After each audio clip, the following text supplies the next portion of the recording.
So what I'm doing is I'm going to laminate this print without having the laminator set up. I made a runner on the edge because my print is almost a full bleed. Pre-cut the laminate. And then just going to hinge it down to the edge.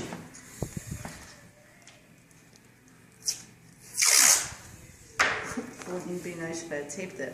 It's better.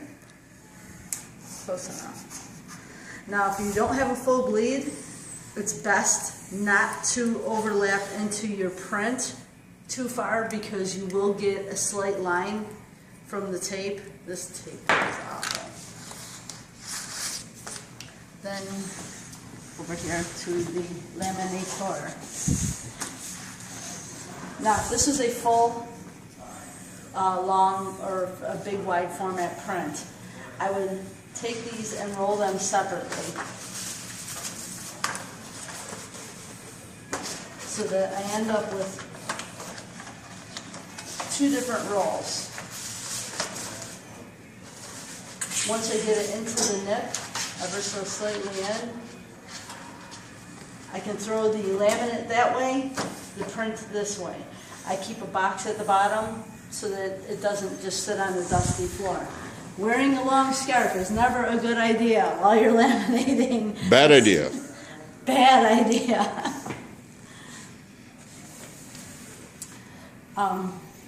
You can use a tack cloth, a Swiffer duster, sleeve, and I dust my print as it's going in. Now, if it's longer than you can reach over your head, you have to put it over the edge. I like to use the top roller to help move it. Pull from the center only. If you pull from the center only, it makes a nice even pressure so that your laminate doesn't dance to the left or the right.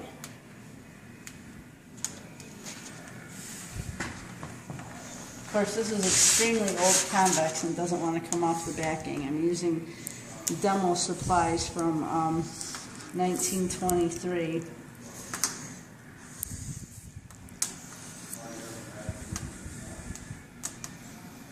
And this is an extremely thick convex.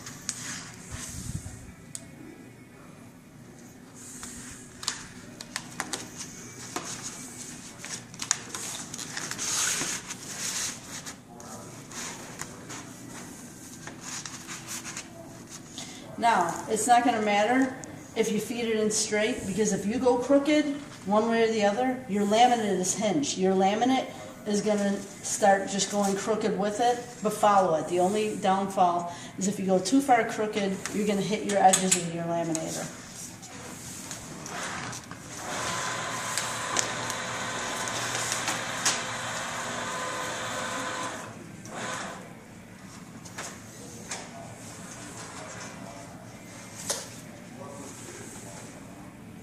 Almost an epic fail.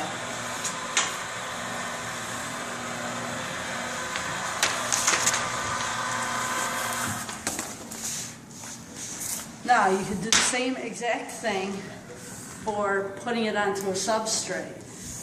You could open up your nip without having to unload your laminate and change everything around.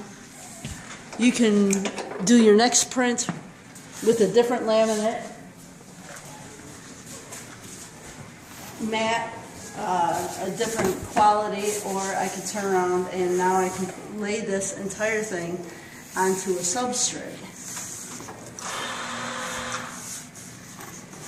I'm not sure if this is straight or not, and I'm not really trying to make it too perfectly straight. I'm just trying to demonstrate. That's straight. Demonstrate.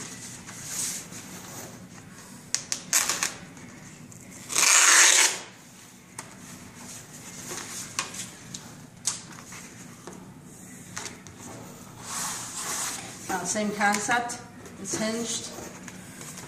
You can do this with RTA lettering. If this is cut lettering and pre-mask, you could actually pre-peel with, if it's pre-mask, pre-peel the whole thing and leave it flopped over.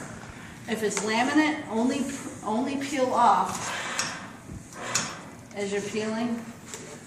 Try to only peel off maybe an inch or so at a time.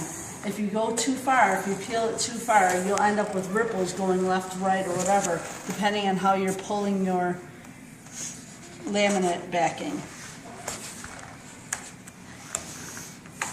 This is an old print and it doesn't want to peel off. It must have gotten wet.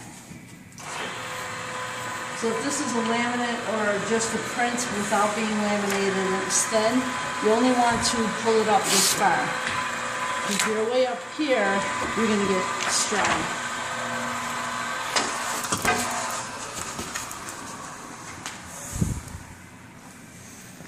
Smile.